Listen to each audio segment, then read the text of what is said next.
Au milieu des années 80, le réalisateur Joe Dante est véritablement parvenu au sommet de sa carrière. Même s'il vient de connaître un premier gros échec commercial avec Explorers, sorti en 1985, les producteurs lui font encore pleinement confiance.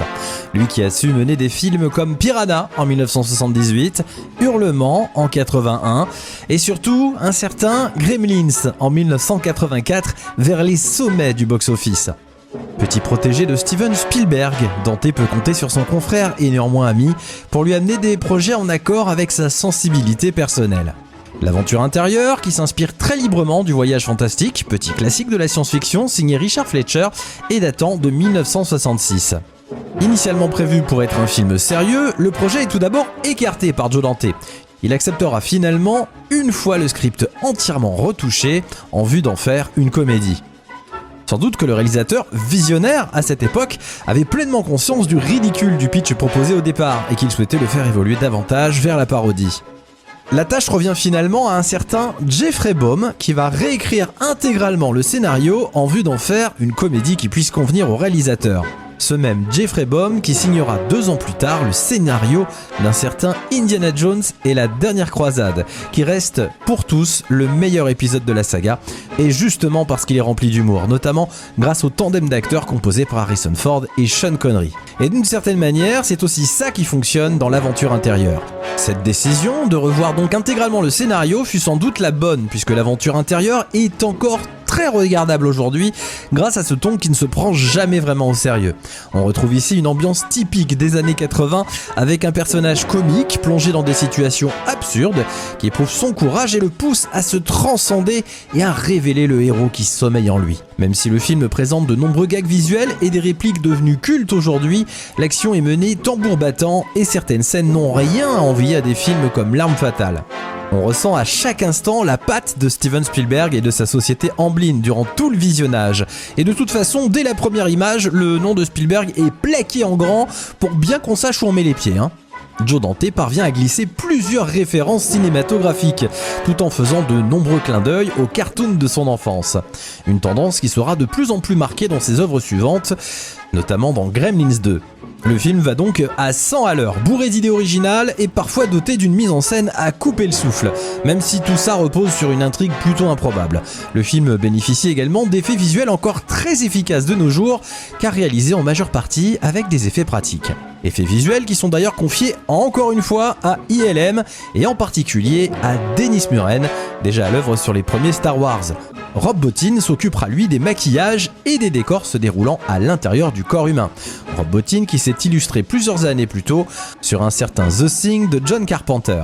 Je veux dire par là qu'on est encore sur la Dream Team. Martin Short, révélation du Saturday Night Live, s'avère souvent drôle dans le rôle du maladroit de service.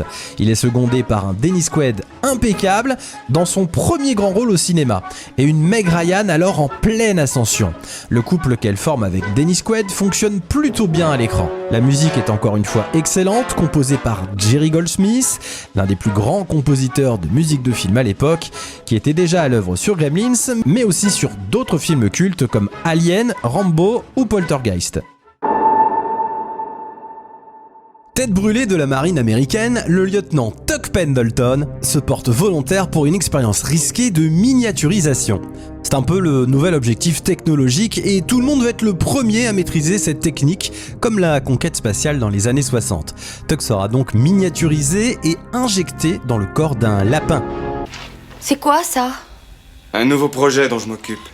Avec des lapins? Oui, des wapins. Il sera aux commandes d'un petit submersible et pourra ainsi se balader dans le corps du petit wapin qui lui n'a rien demandé à personne, mais c'est pour la science. Sauf que rien ne va se passer comme prévu, puisqu'au même moment, les méchants espions, la concurrence, a fait irruption dans le labo, mais ils ne sont pas si méchants parce que ils tuent personne, regardez. Quelqu'un devait passer pour le téléphone aujourd'hui? Non, je regrette, il doit y avoir une... Ils les endorment là avec leurs extincteurs. Attends, c'est les méchants les plus cool que j'ai jamais vus. Ils tuent pas, ils t'endorment. Leur objectif est de s'emparer de la puce qui permet la miniaturisation et l'agrandissement. Il y en a 2, c'est un petit peu comme dans Alice au Pays des Merveilles, sauf que là c'est les mêmes, donc t'as pas intérêt à te planter. Parce que si l'une d'entre elles permet de te miniaturiser, l'autre permet de t'agrandir. C'est alors que Tuck se retrouve non pas dans le corps du lapin, mais propulsé par hasard dans le premier cul qui traînait par là, à savoir celui d'un caissier modeste de supermarché, un peu loser et dépressif qui a l'habitude de faire le point avec ses orteils. Jack, qu'est-ce que vous faites? J'ai commencé à faire de l'hyperventilation et ça, en général, ça me soulage. Tuck va devoir faire équipe avec lui s'il veut pouvoir sortir de là et ne pas finir dans la cuvette des chiottes. Et puis tu resteras pas petit tout le temps. Jouez avec si vous voulez, mais ne lui parlez pas. Tuck. Si le film reçoit un très bon accueil du public à sa sortie en 1987, avec 1,7 million d'entrées en France, et malgré de bonnes critiques, l'aventure intérieure sera un échec aux États-Unis. Le film rapportera 25 millions de dollars pour un budget de 27 millions. Si bien que le film n'aura jamais de suite, malgré une fin ouverte. Jack Potter à la rescousse.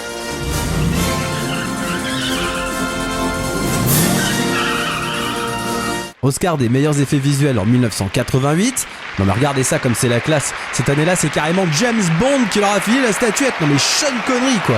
Dennis Muren, William George, Harley Jessup and Kenneth Smith for Inner Space.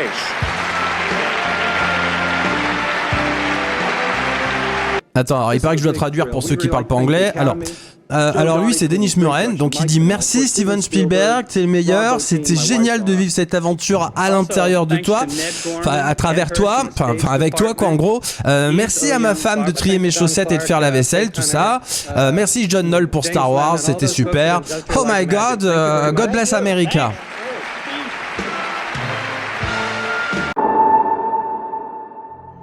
La plus connue des anecdotes sur le film est sûrement celle sur son couple star. Dennis Quaid et Meg Ryan, qui ne s'étaient jamais rencontrés avant le tournage, sont tombés amoureux dans la vraie vie sur ce film. Ils se marient en 1991 et accueillent leur fils Jack un an plus tard. Jack Quaid est aujourd'hui célèbre pour son rôle dans la série The Boys diffusée sur Amazon Prime. Fort du très bon accueil critique de l'aventure intérieure, Joe Dante décidera de se tourner vers un cinéma plus adulte avec le drame Les Banlieusards, mais ce sera un flop. Il reviendra finalement peu de temps après avec une comédie, Gremlins 2, une suite aussi appréciée que le premier opus de 1984. Sir, is the building on fire? No, that's a false alarm. Are you trying to panic New York City? Absolutely not. So the monsters are real? I didn't say that. Steven Spielberg, producteur de l'aventure intérieure, a failli perdre sa femme de l'époque. Lorsqu'il lui fait lire le script, Amy Irving lui demanda si elle pouvait jouer dedans. Il lui répondit « Il en est hors de question ». Ces deux-là finiront donc par divorcer quelques années plus tard, peut-être à cause de ce refus de Spielberg à l'époque. Il s'agit du seul film de Joe Dante à recevoir un Oscar, celui des meilleurs effets spéciaux. Donc pas pour Joe Dante, mais pour Dennis Muren, Bill George, Harley Jessup et Kenneth Smith. Howard Peter Gruber, qui avait une option sur le script de Chip Brother, était allé voir Dante pendant qu'il travaillait sur le film Gremlins, en lui donnant l'idée de base pour l'aventure intérieure. En effet, à l'origine, c'était un film d'espionnage très sérieux, mais Joe Dante n'aimait pas du tout l'histoire. Le script a alors été entièrement réécrit en comédie par Jeffrey Baum. Joe Dante l'a préféré et le considère d'ailleurs désormais comme l'un des films les plus drôles qu'il n'ait jamais fait. Joe Dante pensait même que le film aurait un plus gros succès que les Gremlins. Les figurants qui jouent les scientifiques sont réellement des scientifiques de métier. Lors de leurs différentes scènes, on peut donc observer leur vrai savoir-faire en laboratoire. Pour être plus crédible à l'écran, certaines parties du corps humain ont été fabriquées pour pouvoir être animées par des marionnettistes sur le plateau. Parmi ces éléments, on retrouve le bébé que Joe Dante compare même à celui de 2001, l'Odyssée de l'espace. La scène de fin a nécessité une semaine de travail, car pour rendre la taille des acteurs différente, tout un jeu de perspective a dû être établi.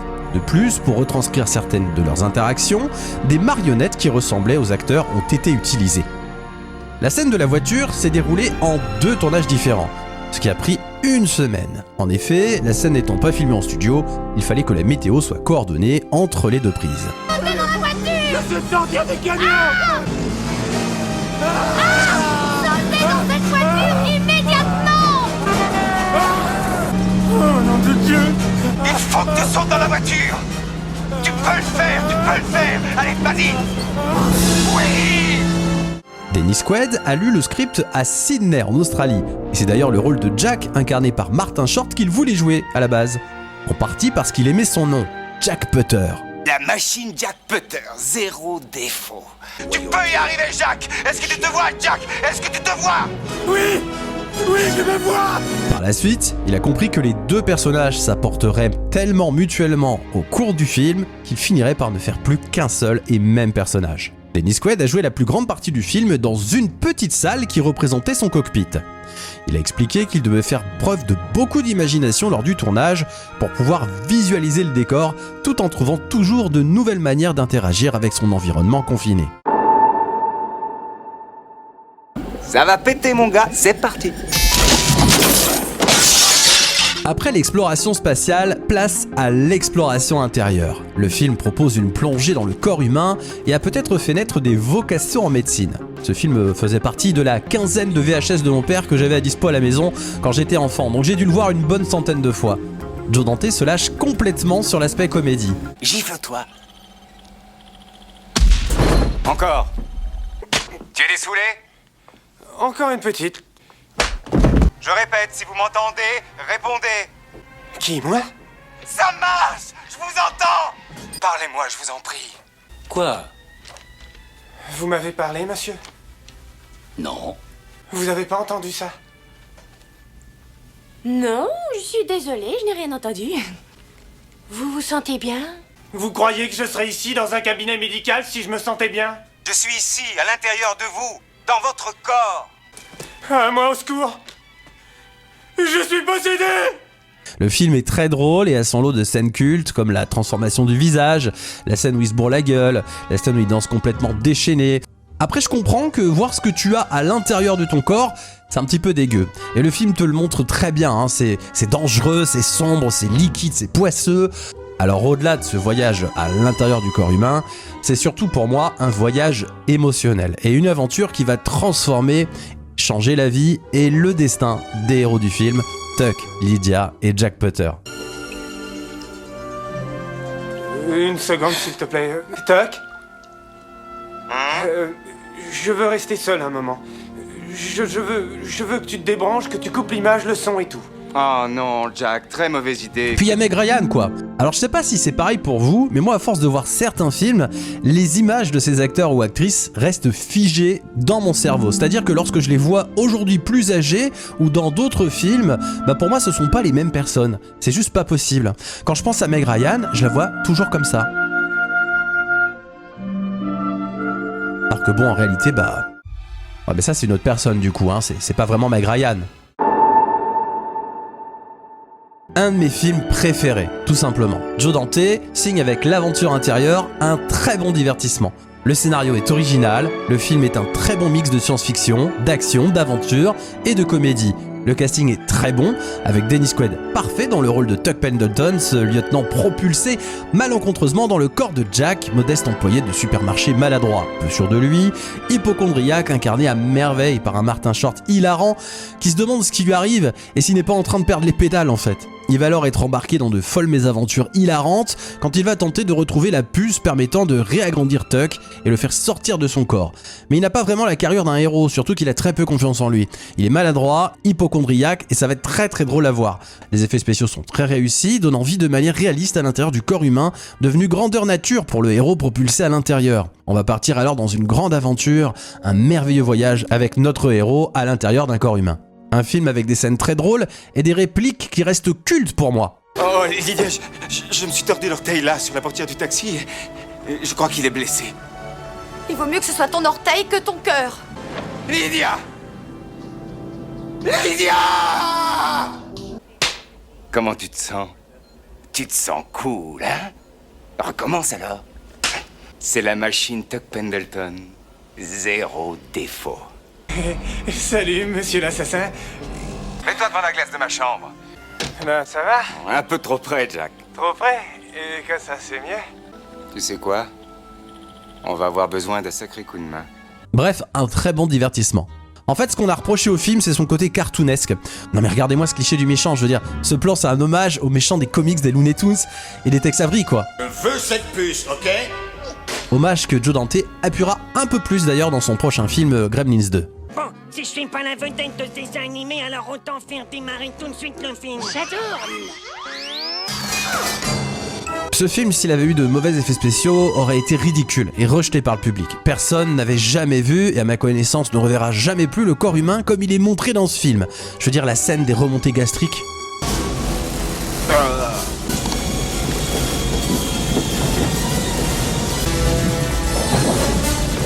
Niveau d'acidité en hausse. C'est ça, Jack. Continue à sécréter des acides. Seuls les effets où les méchants sont à moitié nains fonctionnent moins aujourd'hui. Mais comme l'effet voulu c'est de nous faire marrer, bah ça le fait du coup, c'est compensé par l'humour. Et le film sait se montrer au sérieux, notamment quand il y a des combats entre Tuck et le méchant là en mode Terminator, le monsieur Aigo. Et je me souviens encore d'imaginer ce gars se faire digérer par le suc gastrique quand t'es gamin, c'est flippant.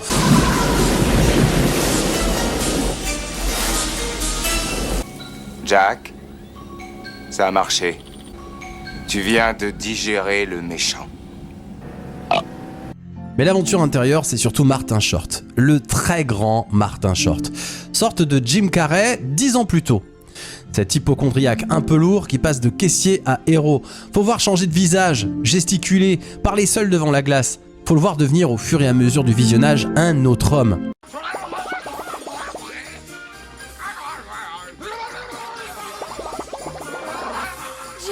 Membre du Saturday Night Live, il est donc capable d'endosser n'importe quel rôle. Martin Short passe ici du statut d'idiot du village à celui de héros séducteur.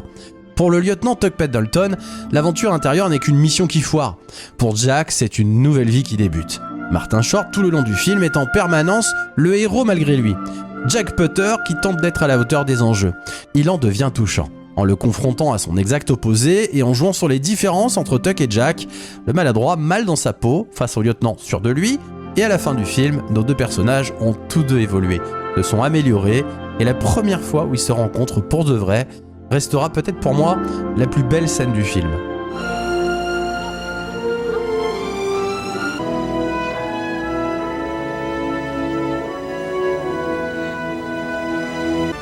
Bienvenue, mon lieutenant.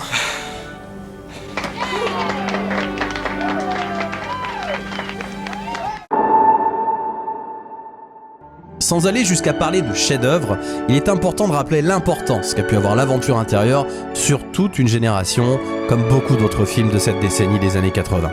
Mais l'aventure intérieure, injustement, fait partie de ces films qu'on a oubliés. Et s'il ne s'agit pas de le rejuger à la hausse, faut tout de même le remettre à sa place, tout en haut de l'étagère.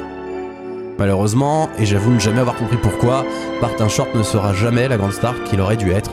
On l'apercevra uniquement quelques années plus tard dans Mars Attacks de Tim Burton, et c'est à peu près tout. Joe Dante est encore aujourd'hui blacklisté par les studios.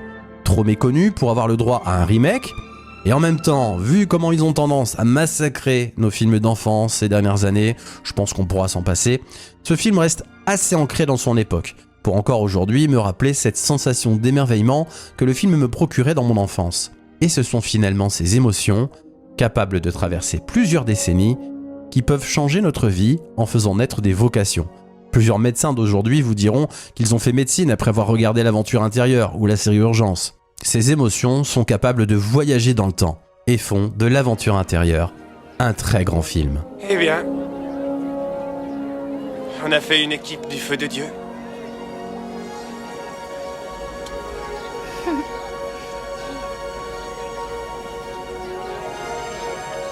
Merci d'avoir regardé cette vidéo jusqu'à la fin. Je compte sur vous évidemment pour me lâcher un petit commentaire. N'oubliez pas de liker cette vidéo, c'est super important, et de vous abonner si ce n'est pas déjà fait. Ça récompensera tout le travail sur cette série d'épisodes dans ton culte, donc l'aventure intérieure. J'espère que je vous ai donné envie en tout cas de voir ou de revoir ce film. Parlez-en autour de vous, c'est franchement un petit bijou de science-fiction. Grâce à l'humour notamment injecté par Joe Dante et toute la folie de son réalisateur dans ce film qui reste pour moi l'un de ses meilleurs de sa filmographie, si ce n'est franchement peut-être le meilleur. Si on met de côté Gremlins, l'aventure intérieure, c'est en tout cas le film revendiqué par Joe Dante lui-même comme celui dont il est le plus fier. Donc voilà, réévaluez-le peut-être de nos jours un petit peu plus à la hausse.